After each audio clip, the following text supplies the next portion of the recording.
Hey, what's going on, everyone? Welcome to another episode of About Abroad, where it's my job to introduce you to people who have built amazing lives for themselves in various foreign corners of the globe. We're talking with expats and thought leaders about moving abroad, remote work, visas, and all the fun and practical knowledge that you need to know to follow in their footsteps. If you've ever dreamed of making a life for yourself overseas, maybe working remotely or embracing long-term travel, retiring or studying abroad, or even just taking a peek inside life beyond your borders, you've landed in the right place.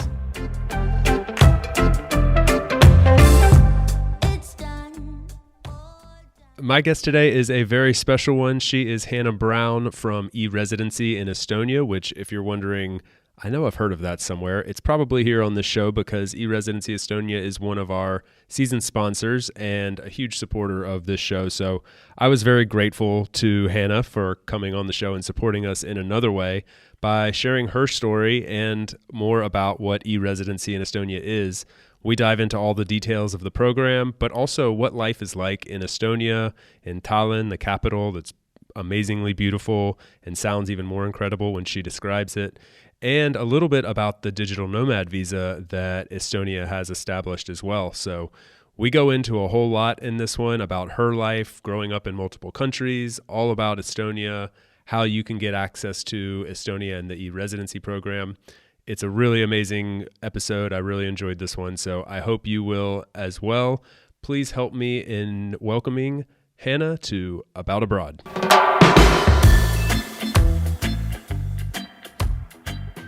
Hannah, welcome to About Abroad. How are you today? I'm really good, thank you. Thanks for having me. Yeah, this is going to be a really exciting conversation. I really think we need multiple episodes because there's so much to dive into here. But let's just, without putting too much fluff around it, let's just go ahead and jump right in. Please do a quick introduction if you don't mind. I would love for the audience to know a little bit about where you are right now, how you arrived there, maybe a little bit about where you're from originally, if we can put quote unquote on originally, and then we'll get into e-residency in Estonia. Sure. Again, thanks for having me. It's great to be here. My name is Hannah and I'm the head of content at E-Residency of Estonia. But maybe your listeners could hear my accent is not very Estonian. It's a bit more of the Australian kind. You asked me where I'm from, and I've told you this before, but I'm one of these people who struggles to answer this question because I feel like I'm from many places and from nowhere at the same time. I was born in New Zealand. My parents were working in travel. They were working for Qantas at the time. So from a very early age, I was traveling. I was on a plane from, I think, 2 or 3 weeks old. So it's sort of been in my blood since I was little. And we moved to Australia. I did most of my schooling in Australia, apart from a few years in Fiji, where I also went to school in very formative years. So I have sort of very fond memories of the islands and that kind of life, that kind of laid back life. Continued to travel all my life. And in more recent years have lived in Switzerland, in Geneva, in Berlin, in Germany, and now for 2 years I've been living in Tallinn in Estonia. And that was for the job the e-residency job that we're going to talk a little bit about today. So that's kind of the background. Wow. My professional experience is that I'm a lawyer by training, and I was a corporate lawyer for 6 years. I then moved to Switzerland for a master's degree and also to sort of, try and save the world. I got sick of the corporate law life. That has sort of brought me here to Estonia. It sounds like it's a little bit all over the place, but when you look back, it all makes sense. No, the dots connect really nicely, and it resonated with me when you said you feel like you're from a lot of places, but also not from anywhere, and I hear that as a common theme from people who, even people that haven't had the same experience that you have growing up in multiple countries, but even just kind of having lived in 2 or 3 different places. It's I don't really know where I'm from anymore. And that's a real thing. It is, yeah. And I was just actually back in Sydney for 2 months over summer. And I really enjoyed being there, although I was in hotel quarantine and then lockdown for most of it. But it was the first time where I really didn't feel like it was my home. And I was homesick for Tallinn. So I think at the moment, home is Estonia and Tallinn. I just bought an apartment here as well. So it's sort of, I'm putting some roots down here, and let's see how it goes. Like, in 3 years, I might say, no, where's next? But for now, it's here. Oh, that's amazing. I knew a bit of the background there. I had no idea about the Fiji bit though. That had to be an interesting experience, spending a couple of your formative years there. Is that fair to say? Oh, absolutely. I think it's some of my earliest memories. And my dad was working for Air Pacific, which is now called, I think, Fiji Air.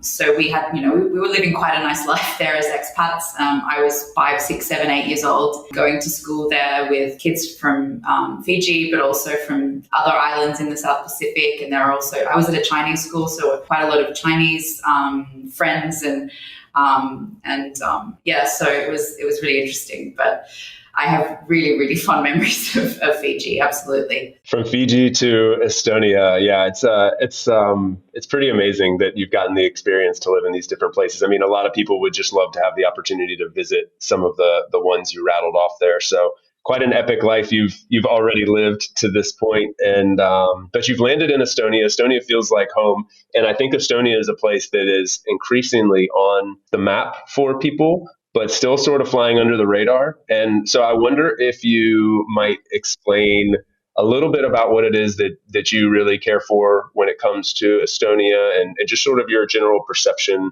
on the country. We can paint some really broad strokes and then dive in a little bit deeper. Sure. I mean, I could talk about this for hours. I find this country absolutely fascinating. It's a very small country, only a population of 1.3 million. The majority are Estonian speakers, native speakers, but there is a sort of 25 or 30% minority of Russian-speaking Estonians as well, because Estonia is right on the border with Russia. It's right at the bastions of the European Union, but also it's in the it also has the sort of Nordic feel to it as well. It's very close to its neighbours, Finland. It's had Swedish and Danish, I suppose, colonialism in the past, and it was the furthest outpost of the Hanseatic League, which was the German trade league back in 12th, 13th, 14th, 15th centuries. So it's a bit of a melting pot. While the Estonians are a very proud nation of people with their language and everything, they've taken a lot from all of these other countries that have either been occupying or trading here for centuries. So even in the language, you sometimes hear words that might sound a little bit like German vocab or Russian. And the way that they are is quite Germanic in a sense. They're very on time. They're very straightforward and direct. But then they also have the sort of Russian, the familial elements and the keeping their family close and all this kind of stuff. So you get a bit of a melting pot of the north, the east, and the west here, which is what I really like. So that's sort of a bit of a summary of the history and the culture. The climate is quite unique, I think. It's in summer you have almost no darkness. It's light all the time, and the weather is sort of in the late 20s Celsius. I don't know Fahrenheit. I'm sorry. Early 30s. I've been in Spain long enough where I understand the Celsius to a degree. So for my American listeners out there, 28 is 82. That's the easy thing to remember. So high 20s is like 80s.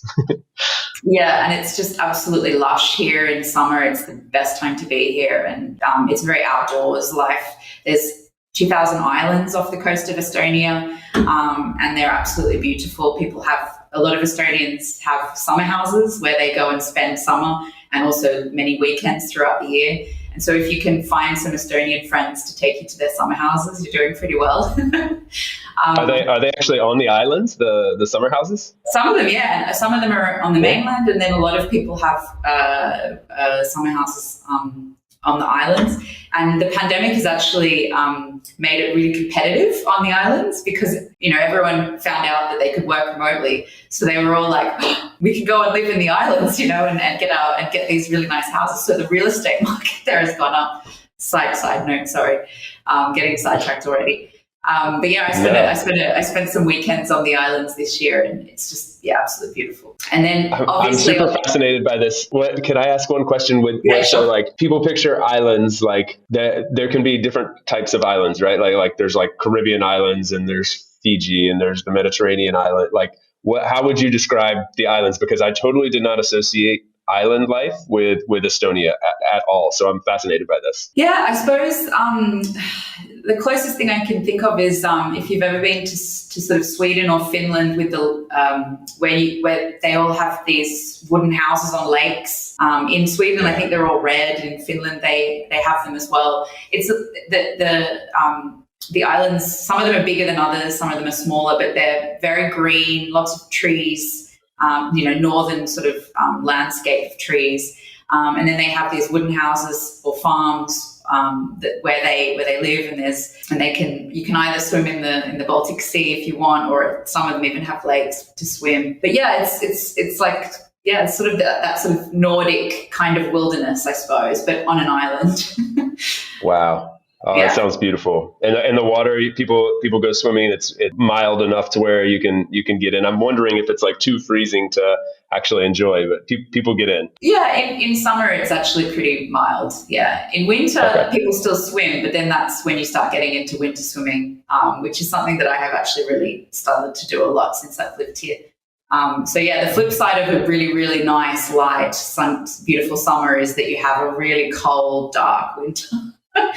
And it's actually the sort of winter where you really dream and hope for snow, because the more snow there is, the lighter it feels.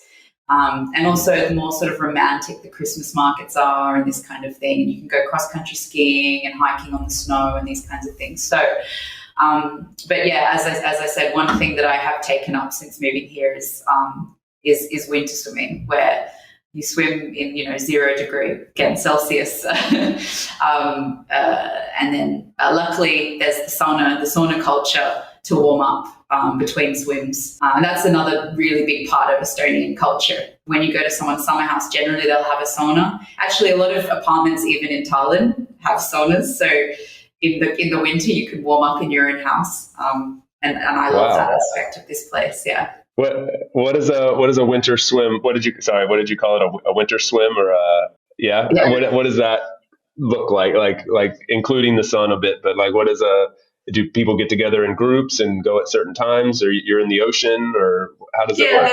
There's different ways to do it. There's a few swimming clubs where people go there, and there's actually a sauna that's warming up. So you go and you get in the water, and you can spend as much time in there as you can bear, and then you get in the sauna, and you do that a few times. And it's supposed to be good for your health and keeps your heart rate moving and your aerobic fitness doing well. But then there's also, if you have friends in the country with a summer house, they might have a lake in their backyard which covers with ice in winter, and that's when you need the axe to make a hole in the lake. And you run in and you jump in, and then you get really cold, and then you run back into the nice warm sauna and warm up. And it normally helps if you've maybe had a little schnapps or a couple of beers to warm you up as well. Imagine if you're so inclined.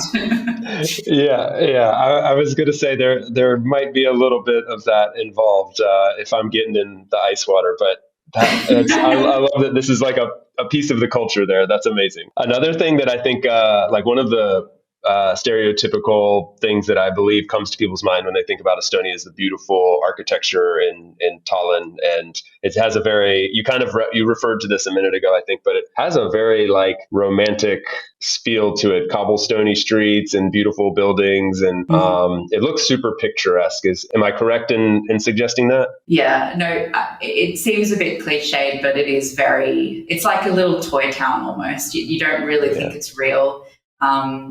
We're talking about the old town of Tallinn. There's obviously many, many suburbs around the old town which don't have cobblestones. They're a little bit more modern and contemporary. But the old town itself is, I think, one of the oldest sort of preserved towns with the medieval wall, cobblestone streets, and the houses have been redone thanks to UNESCO having UNESCO heritage.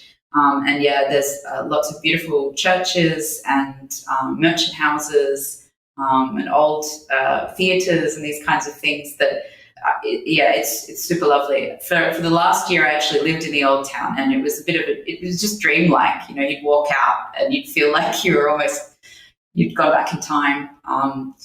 But at the same time, you can, find little, great coffee shops that make a really nice espresso or have a Aperol spritz in the town hall. So it's also kind of got the fun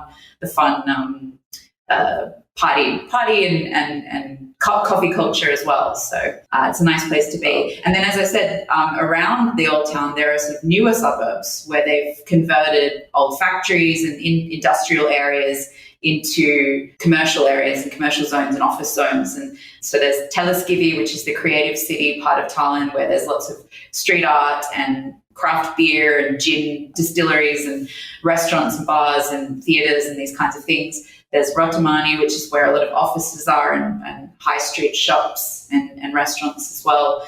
And then one thing that Tallinn does have a lot of is shopping centres. So I think because of the cold in particular. So you're fine when you're here. You'll understand. One thing that I found when I moved here is it was really easy. Like I sort of knew already how to get around and use grocery shops and find, hardware stores, all those things that you don't necessarily think of when you move somewhere, but you realize are quite important things to know. And that was quite easy. That was quite an easy thing to navigate when I moved here. We'll be right back to the show after a quick break for a note from our sponsor.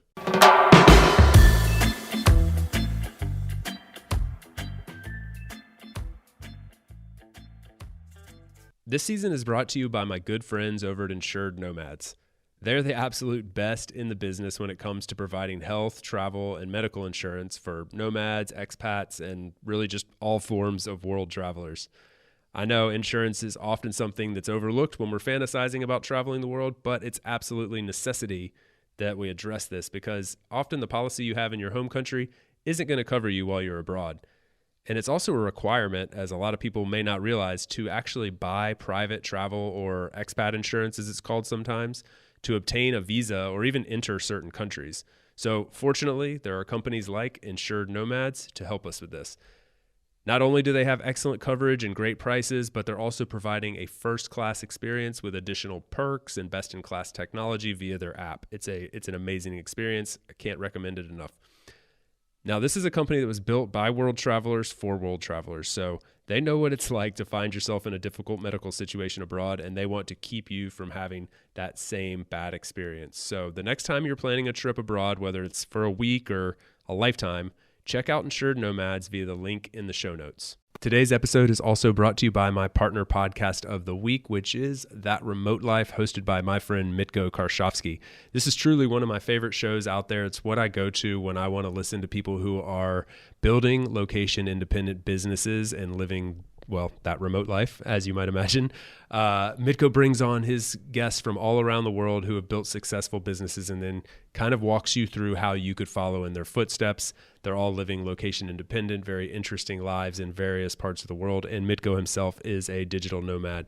So he is really doing a great job. I think you guys will enjoy it. He's brought on people like Phil Libin, who founded Evernote, Andrew Henderson from Nomad Capitalist, even Eric Jorgensen, the author of Navalmanac, which is super popular. So if you're interested in entrepreneurship, location independent businesses, I think you'll really like That Remote Life, and I can't recommend it enough. So learn more via the show notes and go check out That Remote Life wherever you get your podcasts.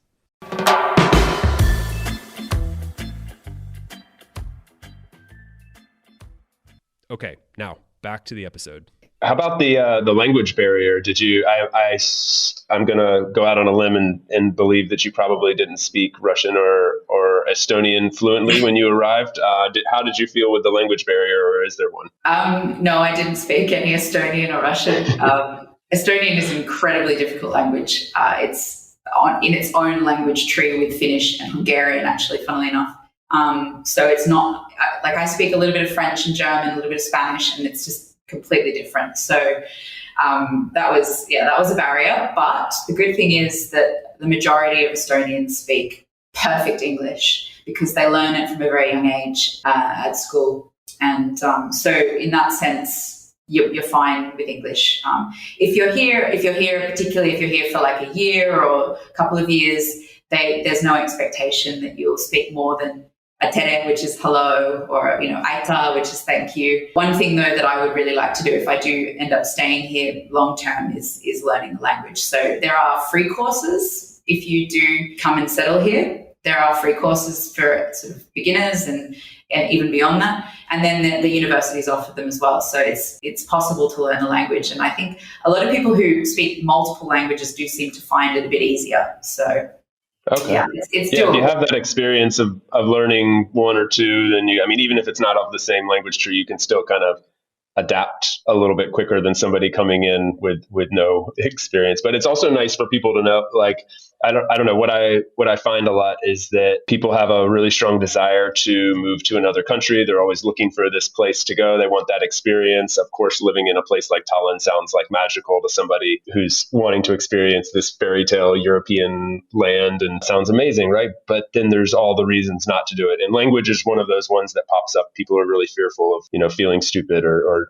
not being able to communicate with, someone at a bank or a doctor or something. So I think it's comforting for people to know, like, just say if you were to go to any of the Nordic countries, you'd go and you'd have zero problem in just communicating in English. So that's really good to know. Yeah, it is. And very early on when I was here, I had to go to the doctor and there was no issues with the language. Same with opening a bank account, these kinds of things. It was all done in English, and a lot of the government, we'll talk about a bit more about this when we talk about e-residency, but a lot of the government online infrastructure is also in English. So if you do end up settling here and you're using the online platforms, the e-services, you can navigate that as well. Yeah, that's really good to know, because that is often not the case in other European countries. Here, for instance, in Spain, you won't find any of that in English. Actually, where I'm in Valencia, and there's actually one of the official languages of Spain. I believe there's 5 is Valenciano. And so actually most of the government organizations write their documentation in Valenciano, which isn't too, it's pretty different from Spanish, but it's like a mixture of, it's like Catalan, a mixture of Spanish and French seeming. And but so I can kind of read it and understand it. But if I wouldn't feel comfortable signing a document in Valenciano. So you often have to get help. And it's really nice to know that in Estonia, that's not the case. Before we dive into more of the government stuff, because we obviously really want to spend some time there and talk some of the logistics and practicalities of settling in there. You mentioned like some of the culture. You mentioned the coffee culture and some of the fun, some of these areas that are popping up with, craft breweries and art scene and stuff. So just kind of generally speaking, could you describe the social scene, the culture, the vibe, I guess, so to speak, of Tallinn, and maybe, if you can, a little more broadly in Estonia? And I think particularly from the perspective of like an expat, someone trying to settle in there, how they might perceive settling into life socially and culturally there. Yeah, I would say this is probably the most difficult part, because generally speaking, Estonians are quite reserved, and they do stay with their families a lot, and as I sort of said before, they do actually go away on the weekends to their summer houses a lot. So sometimes you'll feel like on the weekend everything's very empty in the city. But as I said, if you can find some Estonian friends, the best thing to do is just go with them to the countryside. But in terms of the social scene, there's definitely places to go if you like to go out and dance, or if you like jazz, if you like theatre, cinemas, all of that stuff is here, and it's absolutely accessible. And like movies are in English a lot of the time with Estonian subtitles, or different languages as well. So in that sense, it's fine. But one thing that I would always encourage people who visit Estonia to do is not necessarily just stay in Tallinn. It's to get out and to go to the other cities. There is another city called Tartu, which is in the south of Estonia, and that's sort of more of a bit of a university town. It has a really famous old university. So there are like probably a little bit more of a university nightlife going on down there, and also a lot of art galleries. The National Museum of Estonia is there, and it's just a really beautiful, beautiful town. And then there are others as well in different parts of the countryside, as I mentioned, plus the islands. So I would always suggest to people, don't just stay in Tallinn. Definitely like come here for a few days, but then try and visit different places, because I mean, one of the best things about living in a small country is you can get anywhere within a few hours. So yeah, and then the vibe is fun. I made a group of friends very early on when I came here, because I was sort of proactive. I went to some international events where there were lots of expats, and found like-minded people and got along really well. So that's something that I think is a good idea to always do, no matter where you are, not just in Estonia. Going to these cultural events.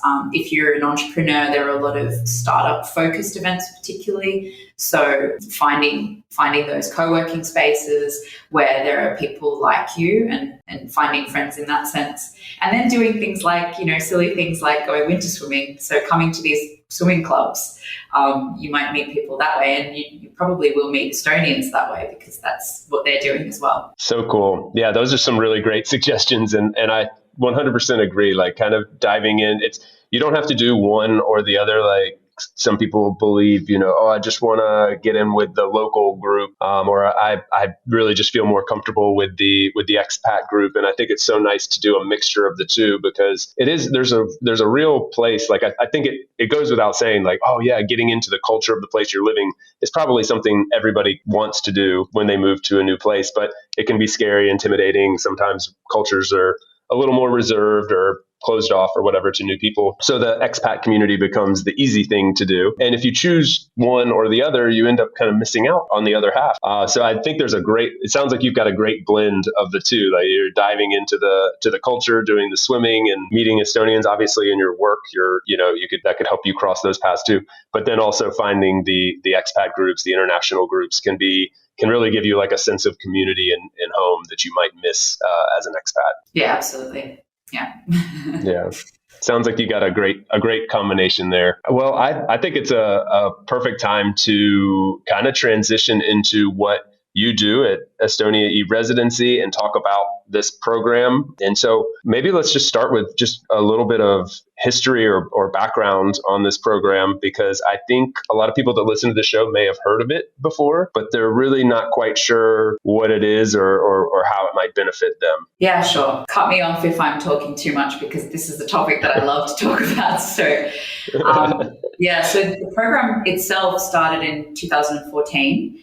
But it has, its genesis was in the 90s, when Estonia regained its independence from the Soviet Union, and was left sort of with nothing. The country was empty. The Soviet Union literally just left everything and just went back home.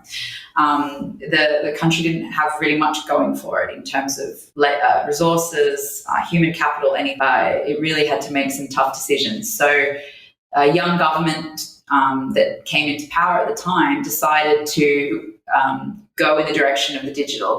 The internet was just kind of starting to become a thing at that point, and they were like, okay, let's run with this. Let's go with this. Let's make our country fully digital, both for efficiency gains, but also they must have just known or had some feeling that this was sort of the way to go. And so in the last 30 years, the country has undertaken a huge transformation. 99% of public services are online now. The education system is online, the health system, everything is online. They've been paying their taxes online since 2000. They've been voting online here since, I think, 2005 or 4. And they've been, registering their motor vehicles all online for the last 5 years or 6 years as well, which I think Americans will be like, what? From what I understand. I wish people could see my face right now, my jaw dropping, like, why can't we figure this out in America or anywhere else in the world? Because nobody wants to go to the DMV, to go renew your license or register your vehicle. Voting is obviously a huge topic of discussion around the world, and access to voting and why it's not available easily online is mind blowing. And so Estonia has figured this out decades ago. That's fascinating. Yeah, and I mean, I think it does help that it's a small country, and they had nothing to begin with, so they had to build it, and so that in that sense, it was a bonus for them. But basically, the only things that I think you still have to do in person are marriage and divorce. So everything else you can kind of organize online. You know, there might, obviously, if you need to go to the doctor, you have to go in person. But in terms of, you know, booking appointments, getting health prescriptions, that can be done all online. The same with the motor vehicles. If you need to get your license, you might need to do a test in person. But in terms of documentation, all this kind of stuff, that's all online. So it's, when I moved here, that was, it was after living in Switzerland for the last 5 years before, where it's a little bit Germanic in the sense that you have to go to the office and you have to fill out the paperwork and you have to post things or courier things. This was a huge shock, huge benefit, bonus. So that made life really easy. I've just heard there's a drill just started, so I'm hoping they won't go for too long. No worries. So basically, so I've given you sort of the background. So everyone in Estonia has a digital ID card where they can log into these public services that I'm talking about all online and do their public business. A lot of the private sector now have since taken this on as well. So when I log into my bank account, I use the same digital ID as the one that I would use to, you know, book a doctor's appointment or do something with the DMV here. And so about 7-8 years ago, the Estonian government were thinking about different ways or innovative ways to get some more economic growth. Because they are a small country, they have limited capital, they have limited human capital, and they also have limited resources. So they were thinking about ways to sort of leverage what they have in terms of digital. So one of the ideas was, well, why don't we open up what we have to foreigners, to people overseas? How could we do this? Maybe we could give them a digital ID, similar or almost the same as the one that Estonian citizens have, and let them do the same things in our platforms. And so that was the idea. And originally, I think the idea was, well, maybe it will be easier for people to invest in the country. But then, as normally happens with these kind of forward-thinking tech advances and, you know, future-thinking programs, the digital nomads and the tech community, the sort of software engineers and computer science geeks, they really jumped on this. And so it sort of turned more into a way for people to use their ID to log into the Estonian system and start a company and run their company from wherever they are in the world. So that's kind of how it grew. And so now the main focus that we have is on this business element. So any foreign national can apply for E-Residency, they get their card, and once they have their card, they can log in, they can start a company in Estonia, which is in the European Union, so that's also an added benefit, and then they can run it, wherever they are. So for people who are digital nomads, for entrepreneurs who want to have their business totally location independent, for freelancers who maybe are sort of thinking about moving from just invoicing clients to something a little bit more structured in the form of a private limited company, it's quite a good solution. So I'll stop there, and maybe if you have any questions. I just have like 72 questions. We'll be here for a while. You mentioned that one of the benefits is being in the EU, which on the surface sounds amazing. I wonder if you could dive a little bit deeper on why that is a benefit to be a part of to have a business in the EU. Yeah, so there are probably different reasons for different people, and it depends who we're talking about. But if we're talking about, for example, people who own businesses already in, say, Ukraine or Turkey, which are on the edge of the European Union, but they want to have an easier way to serve their clients in the EU, then they can set up this other company, you know, either related or not to their own existing business, and it means they can, you know, do business in euros. They can access all of the European countries because it is a single market. When we talk about trading, recently there have been some changes to the VAT reporting regulations, which makes it much more simplified doing a VAT reporting across the EU. So having an Estonian company can help with that as well. So that's sort of one aspect of it, this expanding into the EU or doing business easier in the EU. On the other side, there are a lot of countries where the business environment is maybe not so transparent, not so secure. Maybe there's a lot of bureaucracy or even corruption in some places. So Estonia is super transparent about its business environment. All the data about companies is available online publicly. Directors to annual reports to revenues and profits and taxes and everything. So in that sense, it's really, really transparent. It's also really secure as well. This is getting a little bit technical, but the digital infrastructure that Estonia has is based on blockchain-like technologies. So there is added security in that sense to your data. So even though it's transparent on the one hand, for your own personal data and this kind of more sensitive information, it's really secure. Wow. There have been it's been tested in the past. 2007, there was a big cybersecurity incident here, and that sort of motivated the country to really make it even more secure and solid. So I think that there are certain countries, like for example the one to our east, that try and crack through sometimes.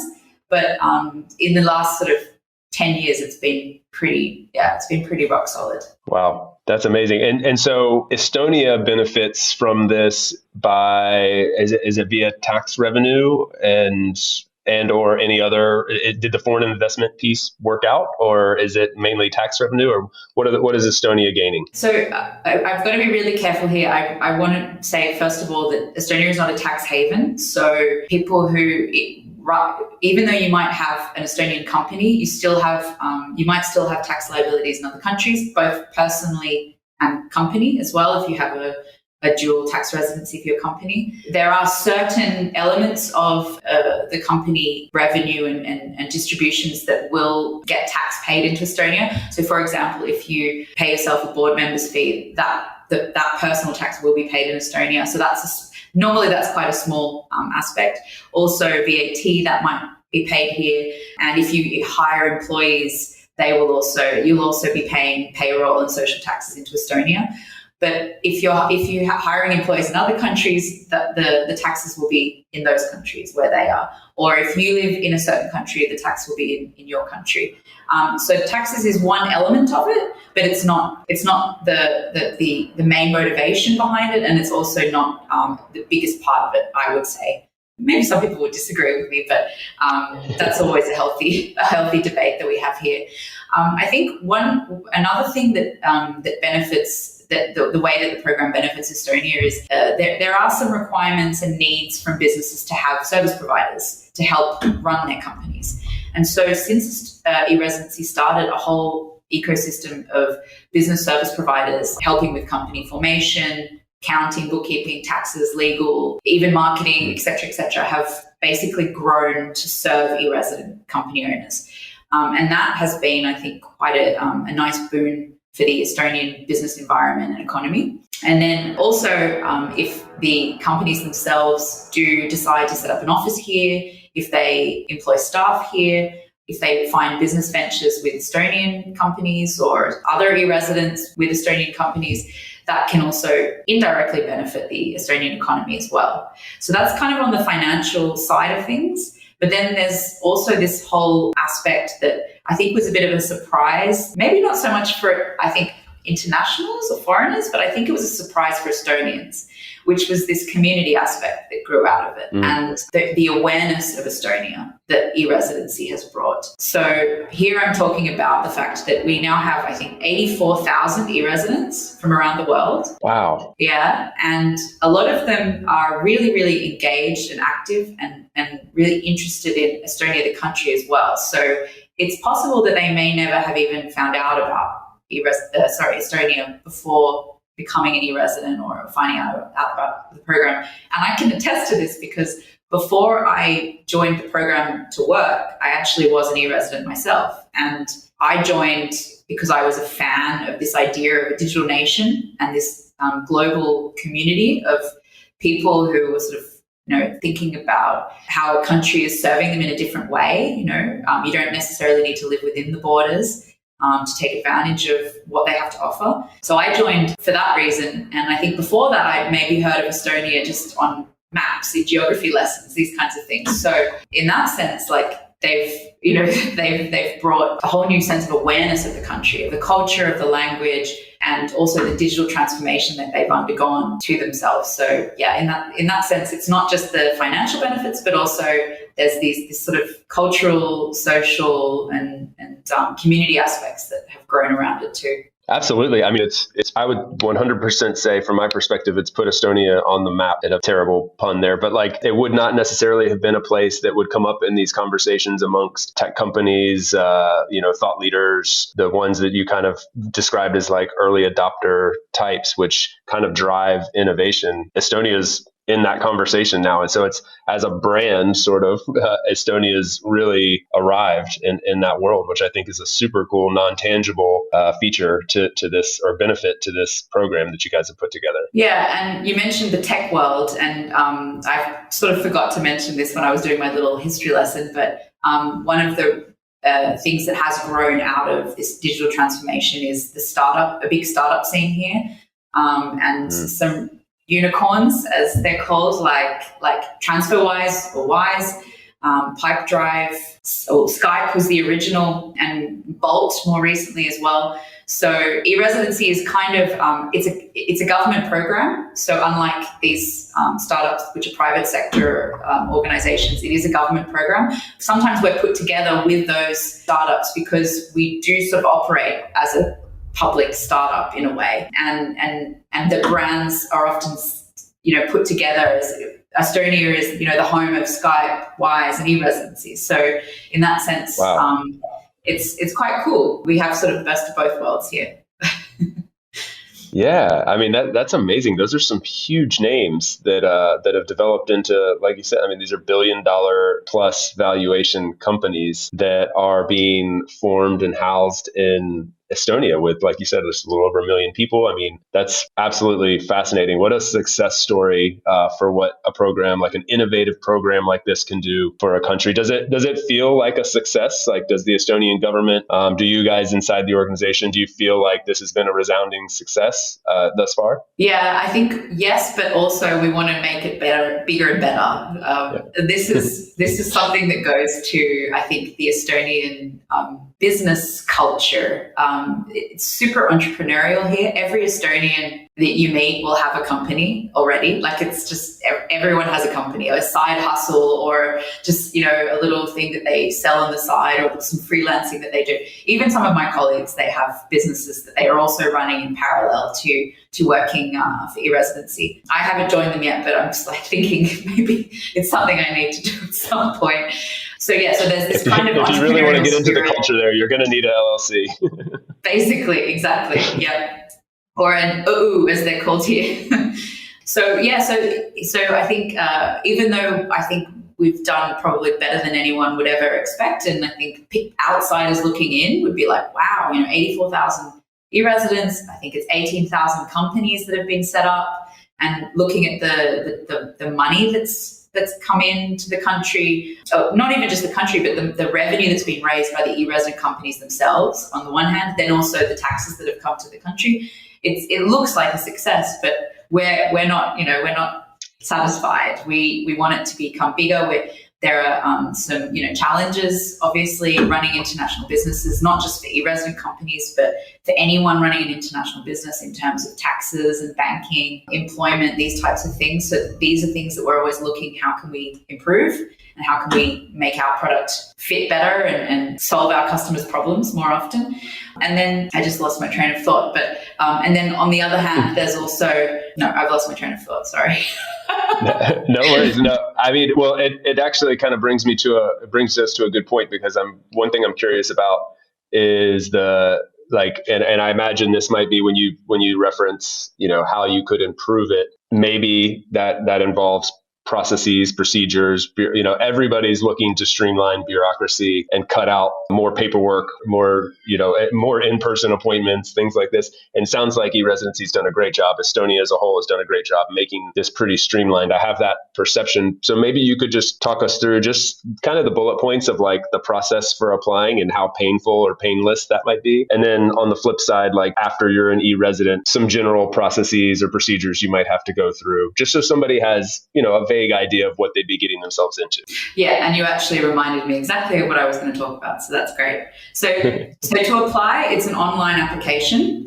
It's quite a long form because you are applying for a state document. So the application form has quite a lot of questions about what your motivations are and, who you are as a person, what's your criminal record, or if you have one, all these kinds of things. But that's just because it is a little bit like a visa, but not a physical visa. So you are getting access to the country's infrastructure and you are getting a document that gives you access. So the police and border guard here would like to know a little bit about you. So I think it takes about 30 minutes to fill in the online application. You need a copy of your passport, a photo, like a passport photo, and it starts at €100 to apply. And once you've submitted the application, it then goes to the police and border guard and they'll review your application. They'll do some background checks, passport, these kinds of things. And normally you'll receive a response within 3 to 8 weeks. I would say most people it's sort of 3 or 4 weeks. But for some people, if they haven't necessarily given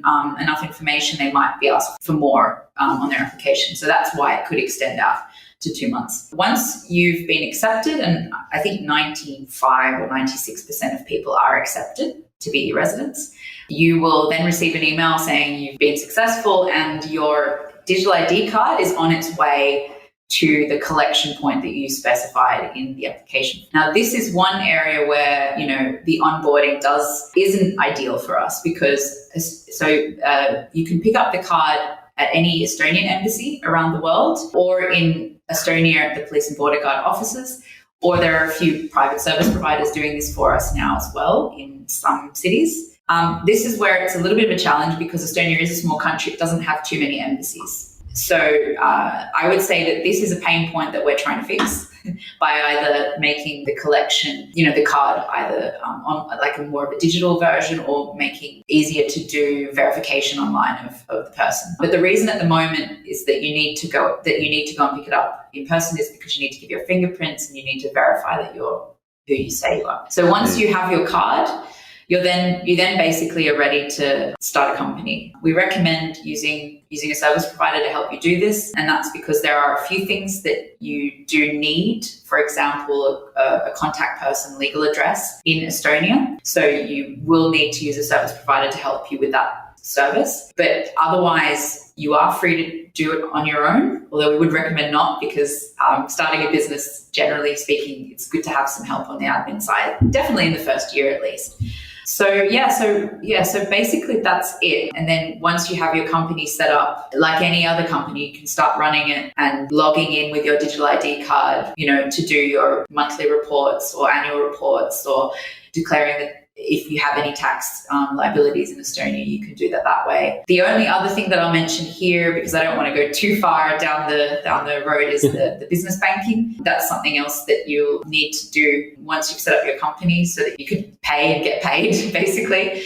And there are more and more options for e-residents. It has been a bit of an issue in the past because of just generally the international banking system has been quite risk averse. But with the increase in payment institutions online, fintechs like Wise, Revolut, Payhawk, Payoneer, these types of guys, Stripe, PayPal, these types of guys, there are more options for small businesses in particular to use before they maybe go to a traditional bank here in Estonia or in other countries in the EU for their business. So this is definitely another area where, as I said, we have challenges and we're trying to fix them and get more options. And that's something that we're working pretty hard on at the moment. It's so cool that they can get access to this. Just think about how, not very long ago, the idea of I need to set up a business and a bank account in the EU. I'm from Brazil or the US or wherever. And now like even what you're describing, and I can see that you want to make it even easier for people, but like, wow, we've come so far where this is a possibility and legally and also just procedurally. Really amazing thing. Do you find that a lot of the people that go through this process, like, let me use an example. Like I'm from the US and I originally, like I live in Spain now, but let's just say I have an LLC. I'm like self-incorporated in the US. Is there a reason why I would set up e-residency in Estonia instead of keeping myself incorporated, so to speak, in the US? Or would I have both? Or how do you advise the person in this situation, like a freelancer, self-employed person? Yeah, I think it would very much depend on your own business and particularly where your clients are based and where you're paying most of your taxes. So for Americans, we don't actually have American as a focus target because of the tax that you guys have, which is essentially that it follows you around the world wherever you go. So we haven't really made American entrepreneurs are a huge target, which may disappoint some of your listeners, but it's definitely possible, absolutely. But these are things that you would have to sort of talk maybe to a business consultant to figure out what works for your individual circumstances. We do definitely have American e-residents running companies. I'm thinking of two right now. So Ian is American, but he's based in South Korea. And his business partner, Luke, is based in Switzerland. And they have a multi-shareholder company using e-residency. And for them, it works because they can run their company together as co-founders remotely. And it's a more sort of streamlined way of doing it. They also have American companies as well together, and maybe even in other countries as well. So for them, it's good to have a mix and use different vehicles for different, clients and operations in that sense. So in your circumstances, the questions would be like, where are your clients? What currency are you operating in? Do you want to expand more in Europe from where you are? What are the tax implications, both in Spain, in the US, and in Estonia, and in other countries, if that's a thing as well? These are some of the questions that, you would want to ask yourself before sort of launching into it. But I would say that for people who have a lot of clients in Europe, who maybe travel a lot as part of their work, who might find it difficult or expensive in their own country to start a company, which is the case in many European countries actually, and also third countries as well. Then maybe Estonian e-residency and starting a company in Estonia is a good solution. That makes perfect sense. That's the reason for my question. And in case any Americans are listening and wondering kind of what we're referring to there, the U.S. is one of two countries, I believe, in the whole world where you always pay your taxes. You always have to file your taxes, at least back in the U.S., regardless of where you live, in perpetuity throughout your life. Very fortunate. Uncle Sam wants his money. And so anyway, you have to always file, and you may or may not be actually liable for paying those taxes back in the U.S., but you do at least have to file, and depending on how much you're paying in other countries where you're actually residing could be reduced. But for that reason, that may be why it may not make sense as an American to have, say, an LLC or an S Corp or something in the US and do e-residency. It may still make sense, but it would be something to look into. So anyway, that's an important question because a decent portion, a third or so of our listeners are coming from the US, but there's a big percentage that are coming from other parts of the world. So that's the other piece that I think we could sort of wrap up on this because it could be a whole nother conversation in and of itself, but it's a nice tease perhaps for that future conversation is the word residency is in the title of this here. And I think what a lot of people are always looking for access to is like, how do I get into the EU and stay past my 90 days on the tourist visa? And I don't know if e-residency can help get that foot in the door. I do know that you have another program that you can speak to. So I'm wondering if you can kind of help bridge that gap, because I know at this point in the conversation, there's people going, okay, cool. So can I go live in the EU now? And I'm wondering if you can speak to that person. Yeah, sure. This is probably the biggest question we get. Very cheeky use of the word residency, I must say. Whoever made that decision originally, I think, was being extremely cheeky. But no, e-residency is what it is. It's a virtual residency. So it doesn't give you any physical rights to travel to Estonia. It doesn't give you any kind of surefire way of getting a visa or a residency or even a citizenship further down the track. But it does entice you, I think, to come here, definitely. There's quite a few e-residents who have ended up actually settling here. But they've done it using different programs. So I think the one that Chase is referring to here is the digital nomad visa, which Estonia launched in August last year, 2020. And this is essentially, it's a special type of D visa, which is a Schengen visa. And you can get either a short stay for 3 months or a long stay up to 12 months extendable to come and stay here and work here. The digital nomad visa, though, just a different form of eligibility requirements to the normal one. So the eligibility is basically that you can work remotely or telework, as it's called in the legislation. You either have your own company, foreign company, so not an Estonian one, or you are employed by a foreign employer, or you're serving clients mostly outside of Estonia, and you can do, that's where the e-resident one comes in. So if you might have an Estonian company, but your clients are mostly outside of Estonia. So that's how the e-residents can get into the digital nomad visa category as well. And then the only other requirement to be aware of is that you do need to prove that you have income, I think around 3,500 euros per month for the 6 months before, which, you know, it does sound quite high, particularly when you look at the median income in Estonia. But I think the reason that they've put it at that level is it's something to do with EU regulations on one hand, and also because that's what the level of worker and teleworker that they're aiming for. They're looking for the sort of the mid to senior level of people to come and live here and experience the country and spend some time here. So that's the digital nomad visa, and that's been open for just over a year now, and I think there's been a few hundred people come through, which considering we've been in a pandemic is pretty good. I don't know any people personally, although I've been talking to people about the application process, but I don't know anyone personally, although at the moment there is one Argentinian e-resident who is applying, so we're eagerly awaiting to see if he gets it so we can share that news. Then I just wanted to also mention one other visa that Estonia has, which is the startup visa. So this is for early stage startups to actually get a visa to come to Estonia to grow or scale their company, and they can, I think, usually bring a few employees as well with them. So that's another option if you're working, already on your business and looking for a place to sort of maybe incubate or accelerate it in an environment full of other tech unicorns and these kinds of things, something a little bit different from Silicon Valley or from Amsterdam or London.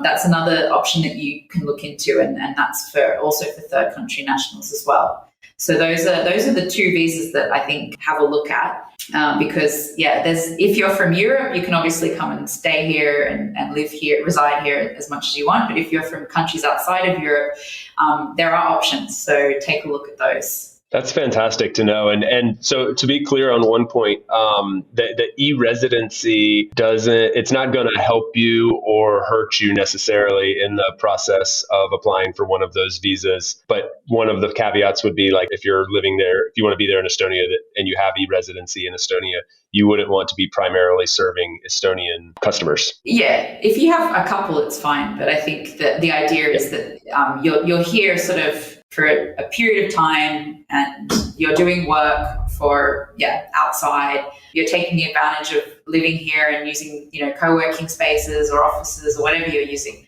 Right. But the work that you're doing does not have to be sort of Estonian specific. At the same time, it doesn't mean that you can't look for work, like side work here or consulting work, or look for business partners and ventures while you're here. Absolutely, that's encouraged, I think. Yeah, it makes sense. It makes sense. And the 3,500 euros, you're right, it is kind of on the higher end of comparatively to some digital nomad visas, but it's not outrageous. And is it safe to say that the cost of living is fairly affordable on like the spectrum of EU countries, or even, I guess, more globally speaking? No, we don't need to get into specifics, but just generally speaking. Yeah, it is. You can rent properties here, and the prices are pretty low. comparatively speaking, to other capital cities in Europe. And there's also quite a big supply as well. So I know, for example, sometimes when you go to some cities like Berlin, for example, it's really hard to find somewhere to live there. But here it's actually pretty straightforward. There's a lot of supply of apartments of all sizes and shapes and that kind of thing. And groceries are very cheap. Healthcare here is also very, very cheap. So that's an Australian e-resident was here for a year a couple of years ago, and he and his girlfriend had some health problems and they got a bit freaked out. And then when they went through the hospital system and the medical system, they were like, it was so cheap and it was so good and really efficient, and everything was really, really, the doctors and nurses were all really helpful, and it was all very straightforward. So on that side of things, also good for people who might be worried about that kind of element as well. And then also for kids, I'm not so sure about how it works with the schools, but I know that the education system here is one of the best in the world. So there are quite a lot of international schools. So if you do have kids and you're wanting to educate them, wanting to come here and get them into schools and stuff, that's also a possibility as well. Estonia sounds like the land of dreams for a lot of people that listen to this show. I think there's access. They seem to be very open to people coming, creating different pathways for you to do so, while others are figuratively and literally putting up walls to keep people out. So I think it's really exciting, and it sounds like a beautiful place. I haven't been there yet, so I'm hopeful I will get there soon. The Christmas, my wife is a big fan of the Christmas markets. You mentioned that early on, so maybe flagging that. Hannah, thank you so much for all the information. Thank you guys for the partnership with About Abroad and for supporting us. And I hope the audience here will take a look at e-residency and consider it when thinking about forming businesses and things like that. So this has been super helpful for me. I know the audience, I'm sure, got a lot out of it as well. Will you just, we'll put all this in the show notes as well, but can you also just mention a couple places where people can go find more information if they're interested in any of the things we discussed today? Yeah, absolutely. So the first place I would go to is the website, which is e-resident.gov.ee. And on that website, you will find all the information about the application process, about starting your company. We have a blog, which I'm responsible for publishing on with a lot of information. And also we have a lot of really nice e-resident stories on there, so you can get a little bit to know who the people in the community are. And we have a knowledge base and a business guide with really detailed sort of guides to help you with the process. And then also we're on social media. You can just find e-residency in like Instagram, Twitter, Facebook, LinkedIn.